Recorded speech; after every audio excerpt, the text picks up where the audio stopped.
Hello, everybody. So it's hot, and I'm sure that you're suffering as much as the rest of us here in Oregon. Oh my goodness, I can't even say it, excruciatingly hot. So I want to talk about Mary, and the reason I want to is because we had a holy day this week. So I want to remind us all the things that we believe about Mary. Mary is our best example of the perfect perfect human, okay? So imagine who Mary is. So it begins with the message of an angel. Gabriel appears to Mary and calls her by the name that God uses for Mary. He says, "Hail, full of grace." Now imagine Mary's name, full of grace. Oh, that I could be, or you, or any of us, have that name in the eyes of God. Wow, how great is that, right? So with that, the message of the angel is that God wants her to be the mother of his son. And in pondering it, Mary eventually says yes. So I want us to think about this. Mary, in saying yes, said yes to everything. Everything that Jesus was going to suffer, everything that Jesus was going to go through, Mary would go through as well. So one of the major things that we believe about Mary is that who she is and her role in salvation history is directly connected to Jesus. It's why the church tells us through Mary to Jesus. One of the best ways to become connected to her son is through his mother. So the four things that we believe about Mary, you and I need to hold on to, because they are things that you can't say about you and me, okay? Which is why when we look at it, I don't know that we understand it or pay much attention to it or whatever. I think we shove it aside. So think of the four things. Number one, she said yes. So the first thing that we believe about her is that she, Mary, is the mother of God.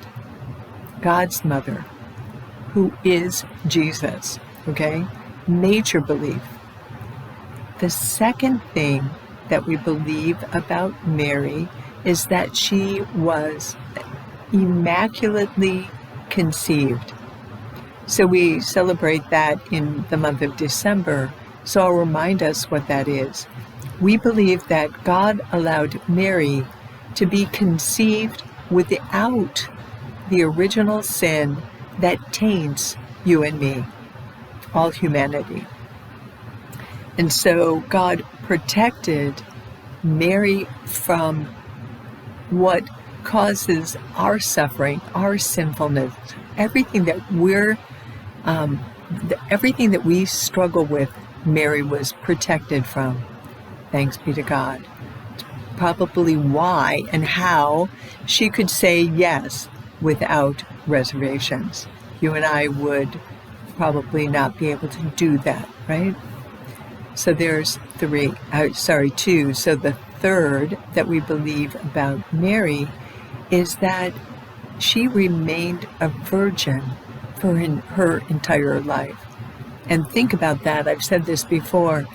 Not only did she remain chaste, we believe that about St. Joseph as well.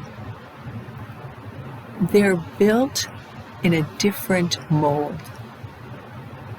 Think about that. So the way that we frame it in the Catholic tradition is we call Mary ever virgin, lifelong virgin, chaste for life.